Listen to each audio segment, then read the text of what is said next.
Om Sthapakaya cha dharmasya sarvadharmasvarupine avatara varisthaya Ramakrishnaya te namaha. Yathagnir-dahika shakti Ramakrishne stita hiya sarva-vidya swarupam tam sharadam pranamamyaham.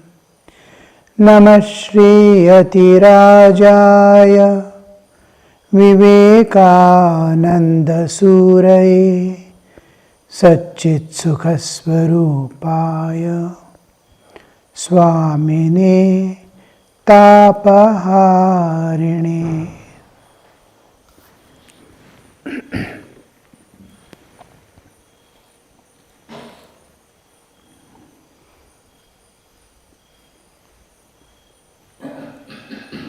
Another way to realize God by getting intense longing to see Him is prayer. Just as satsang brings longing for God, restlessness for God, prayer is divine grace falls on the soul which prays and makes it possible for awakening the longing within. Longing is the only thing that makes us realize God. All else is just to awaken this longing for God. Whatever we study, whatever we think over, whatever we feel, act, ultimately must be to awaken that longing for God. No amount of studies, no amount of reading scriptures, authority in scriptures will help you to realize God. But one thing that makes you surely realize God is, and the only thing that makes you realize God is longing for Him. So that can be had through the earnest prayer.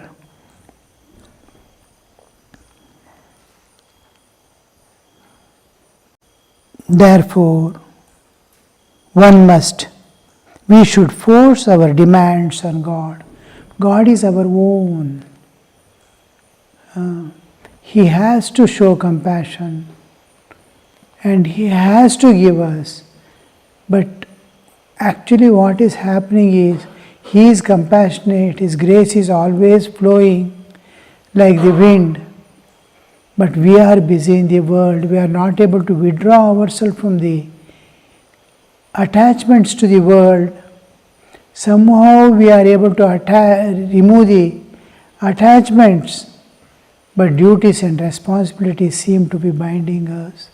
Something or other makes us to get involved in the world. As long as the child is playing in the playground, mother is doing her work. When child throws away everything and starts weeping for mother, mother cannot stay anymore. She starts now running to the child, which cannot be consoled by anything except mother's presence by her side. Therefore, we should force our demands on God because He is our own and we can force, like children force their parents to get whatever they want. Like that you can force your demands. He is our father and mother.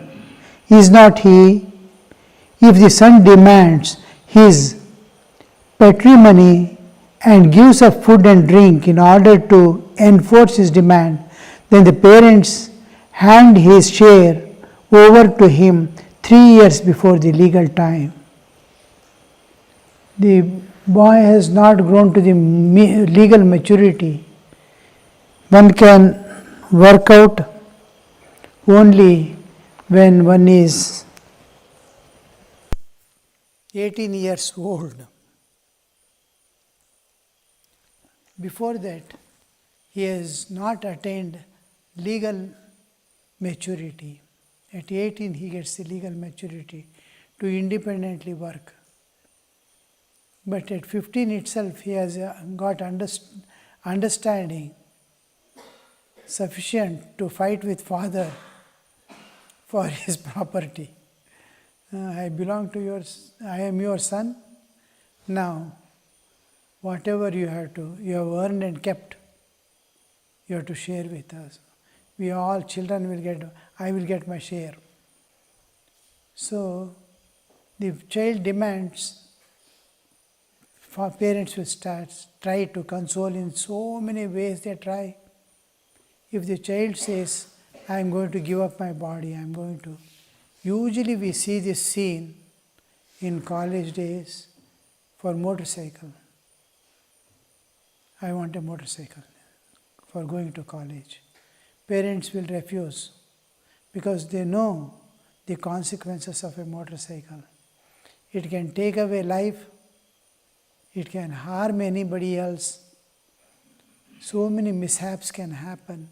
So parents want to avoid this because he is not matured enough. He doesn't have self-control. But children demand. They straight away tell to parents, if you don't get me motorcycle within 1 week, I won't be there in this world.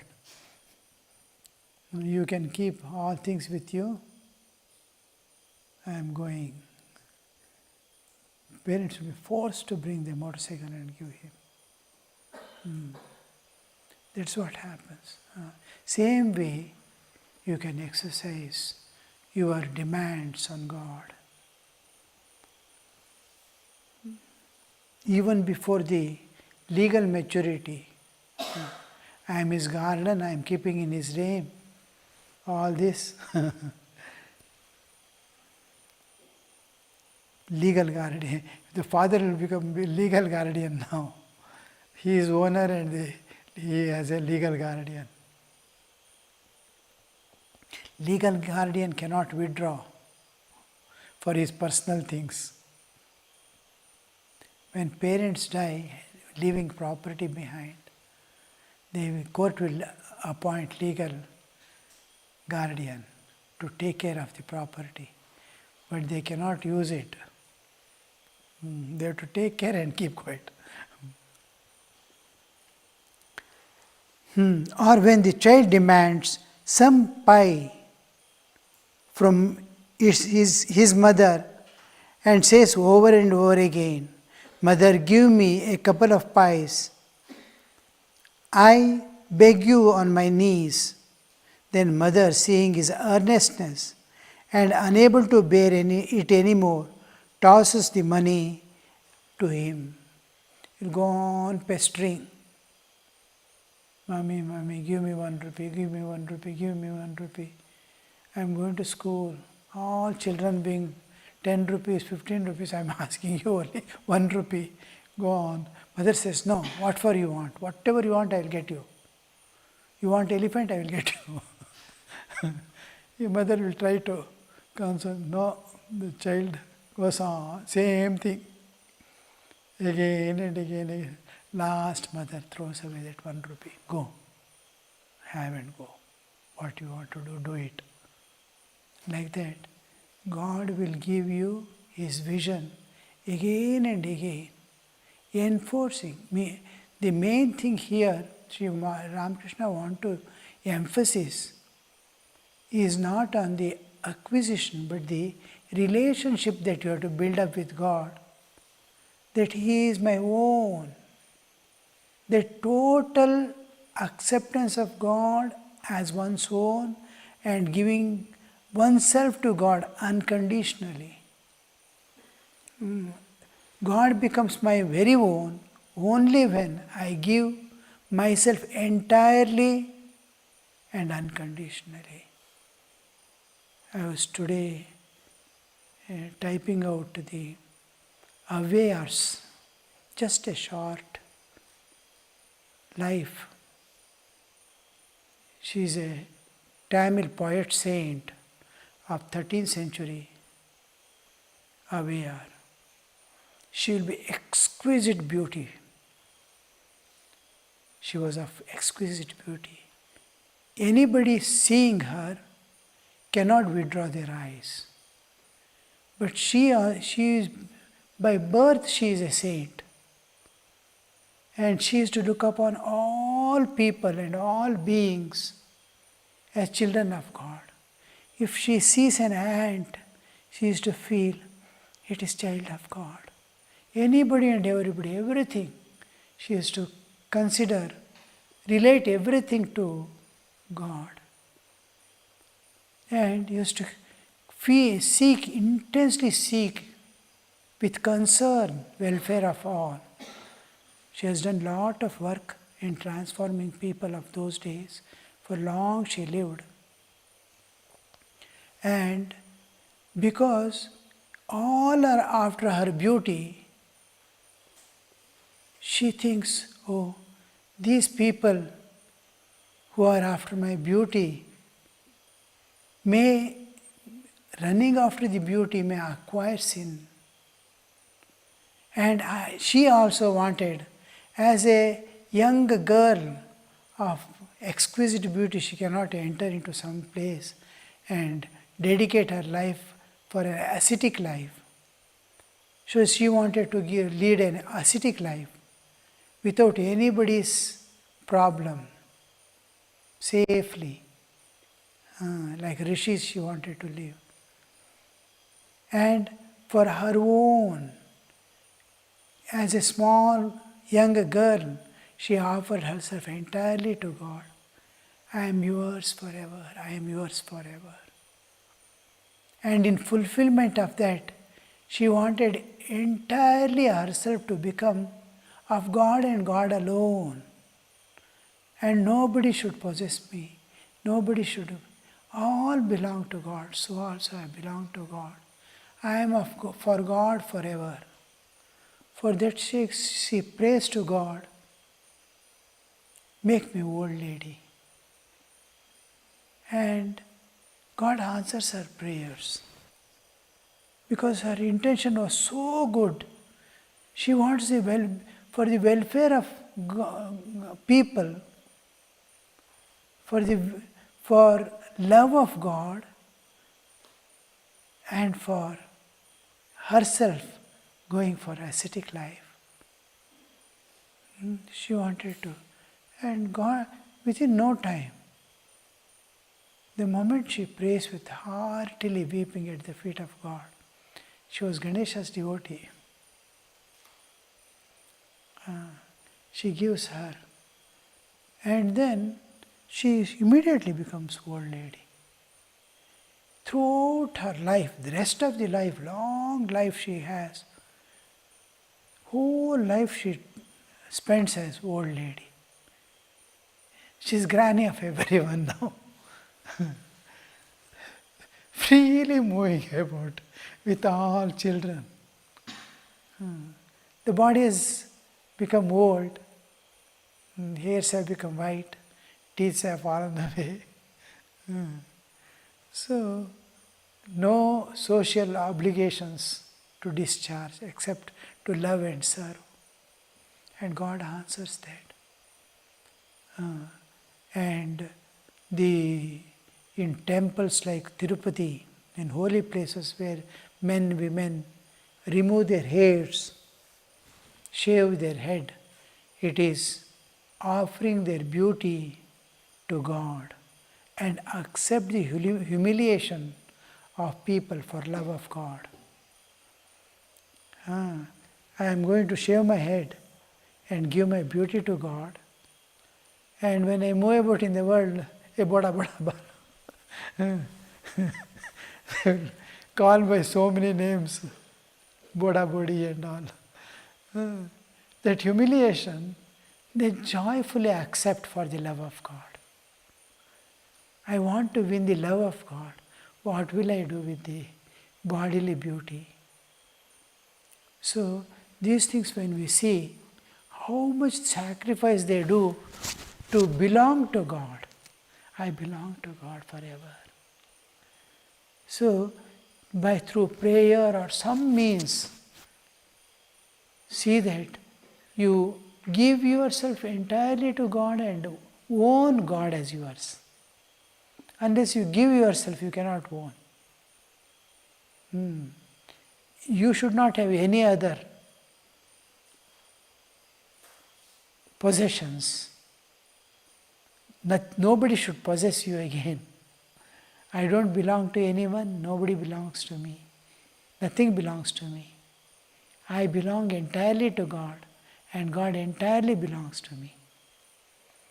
So, this is what Sri Ramakrishna is emphasizing, and this makes you force your demand on God. Otherwise, you cannot demand. Even if you small have some interest in the world, to that extent, your surrender, your ownership of God, or God's ownership of you in your awareness, becomes short by that. The guilt stands in between. I have not given myself totally to God. How shall I tell God belongs to me? So, all our efforts must be to offer ourselves unconditionally to God and own Him. In Marathi, avada devanu bhopla getla.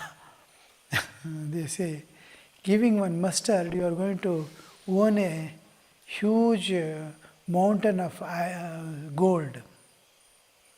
In Marathi, avada means gooseberry. Avada.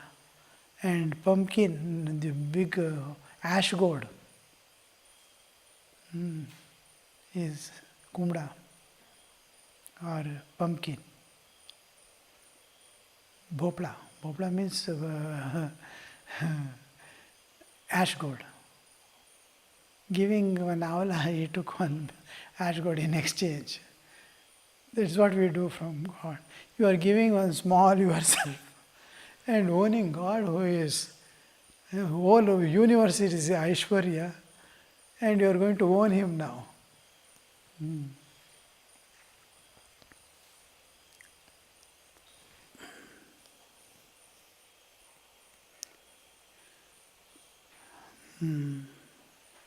There is another benefit from holy company. He is going back to holy company again. It helps one cultivate discrimination between the real and the unreal. Nitya Nitya Vastu Viveka.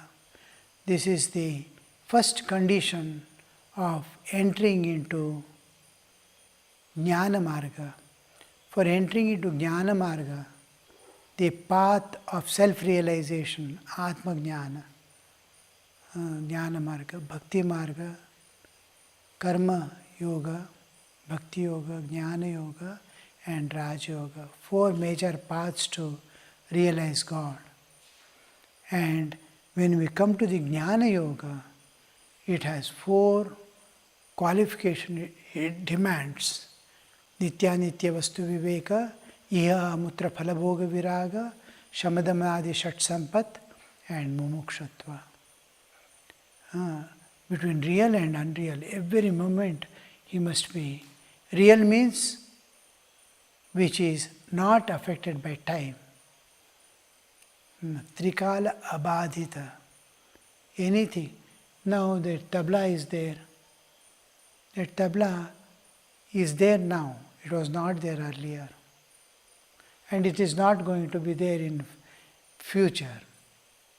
After 200 years, if you see, neither tabla is there, nor the player is there, nor the maker is there. Tabla also is not there. Only for whose sake you bought, to whom you played, he will be eternally there. You offered it to the Lord. Your learning was for the Lord. It was offered to the Lord, and its fulfillment you find in Lord alone. So all other, real is God alone. All these are unreal. It is passing show. Unreal means, in Sri Ramakrishna's specific words, unreal means anitya. He doesn't use the term mithya or asatya. He doesn't use. Bhagwan ekmatra satya are sab anitya.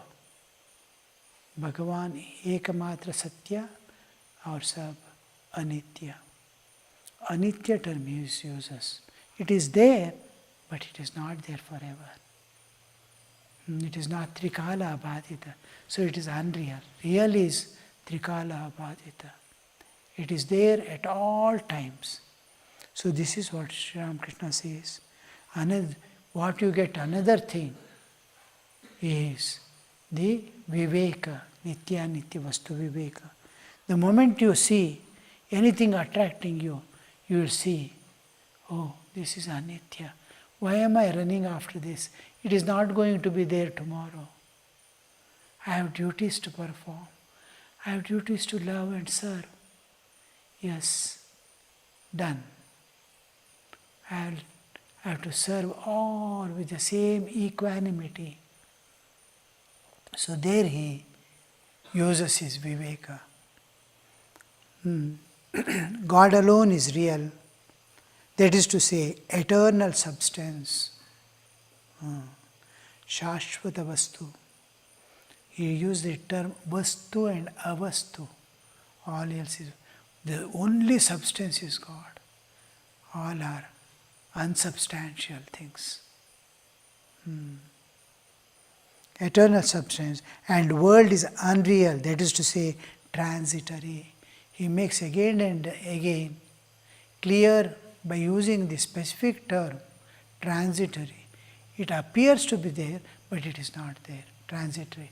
It is there for a moment, it is changing. The whole universe and all things in it, including the bodies of life, human existence or whatever it is, whatever prajati, it is a constantly changing flux. We are born, we are growing old, we are disappearing. Shadbhav vikara.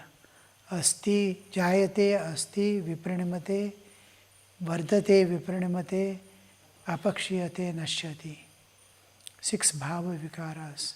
Anything, we come into this world, we are born, we come to existence, we grow, we undergo transformation, there is deterioration and death. So this chakra goes on and on. That is unreal. Our bodily existence itself is unreal. But the self, which is residing in this body, is going to be the eternal. In Bhagavad Gita, the second chapter, first chapter is Arjuna Vishada Yoga. Second chapter, Krishna takes up the first thing he gives his IV. Straight away into the veins he injects the highest truth. Nainam chindanti shastrani. You are the Atma Swarupa. He tears and makes it pieces and shows you what is Atman, what is Anatman there in the second chapter. Then he comes slowly one by one, Karma Yoga, then later Bhakti Yoga, and last Sannyasa Yoga.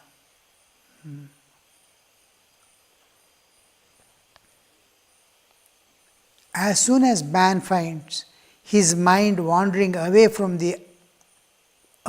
the unreal, he should apply discrimination. So from satsanga you will understand, oh, all this is passing show. I have to, the moment I saw one sadhu, he used to come very often to our Chennai Mutt. He was quite old and he was from Andhra and from Hyderabad center. And he used to come and be in the ashrama for 2-3 months. Any letters he has to write, I used to write. He used to dictate and I used to write. And any time you see he is missing in his room, exact food time he will come. Rest of the time, where is he? Where is he? He is in the shrine. Always he is in the shrine. He will go and sit. He used to wear one cross cloth, like children we tie after bath. Like that, he whole day and only one single cloth on his body. And 5 minutes gap is there. For bell ringing, 5 minutes is there. You will go and sit and start meditating. Just like Hanuman sits and contemplates on Rama, Lakshmana, Sita. The three, he used to, all the time, he will be seeing Thakur Mother Swamiji in his heart. Sit there and from him I picked up that song which we sing wherever we go out. After Kavacham, Ninna Rupa Kannali.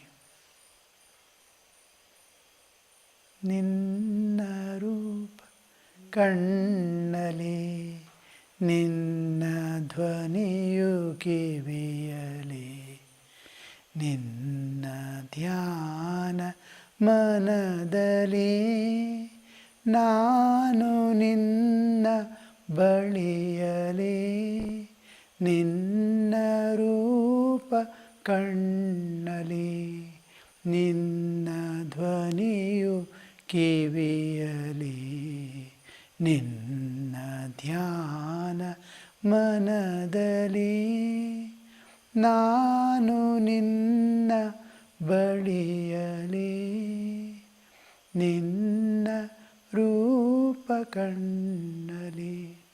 He explained one day, making me sit in one place, he explained to me how to meditate on God. This is you just repeat this and sit for meditation. You feel the presence of God. In your eyes you have to see. Ninna Rupa Kannali. Ninna Dhvaniyu Kiviyali. You have read Gospel of Ramakrishna. We are reading now. Let it go on ringing in your ears. Let his form be constantly before your eyes. Meditate on him. Ninna Dhyana Manadali. Let mind be thinking of him. Nanu Ninna Baliyali. I am at your feet forever. So this I made it a part of our chanting. Kavacha whenever we go out. So this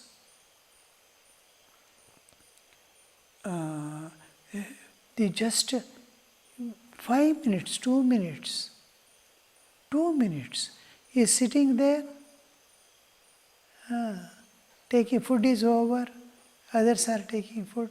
He goes and sits in a corner and his eyes are already closed. And so much of joy. I ask him, what do you see? He says, Thakur Mother Swamiji, just like you, they are sitting there in the shrine, they are sitting in my heart. And how beautiful it could be. That is, he used to insist on Nirantara Smarana, Nirantara Smarana. If there is work, do work. If there is no work, if you have 1 minute gap, sit and meditate. This is life, this is life. Just like our Shantanandaji Maharaj, who is no more, long back he passed away. I had no opportunity to see him. But for everything, for everyone, he used to advise, Japat Siddhi, Japat Siddhi. Go on repeating the name of God. Non-stop, go on and on and on. Let it go on. Do all your works and finish all your duties, this, that, attend to everything, but don't stop the japa going on. You will attain God before the body falls off. Similarly, this Swami used to say, let the dhyana of presence of Thakur Mother Swamiji. The moment I used to see him, I used to feel exactly like Hanuman thinking of Ram Lakshmana Sita in his heart. The Thakur Mother and Swamiji are there in the heart of devotee. What a beautiful concept you see. This is how we own God. We own God. Then you will have demands. Reveal me, reveal to me, reveal to me. How many years have passed at your feet like this? So, this, on one side, your own dedication, devotion, surrender, unconditional surrender will awaken the inner relationship, eternal relationship. First thing you feel the eternity, the God's presence, with the presence of God, with presence of anything else. There will be indirectly or directly, there will be awareness of passing. I am here, next moment I am elsewhere. I am here, you think by the time you are gone, it is like money in the pocket. It goes on moving from hand to hand. We are moving, the circumstances are changing, everything is changing. There you see eternity. With the awareness of God alone, the awareness of eternity comes into our life. Om Shanti Shanti Shanti Harihi Om Tat Sat Shri Ramakrishna Arpanamastu.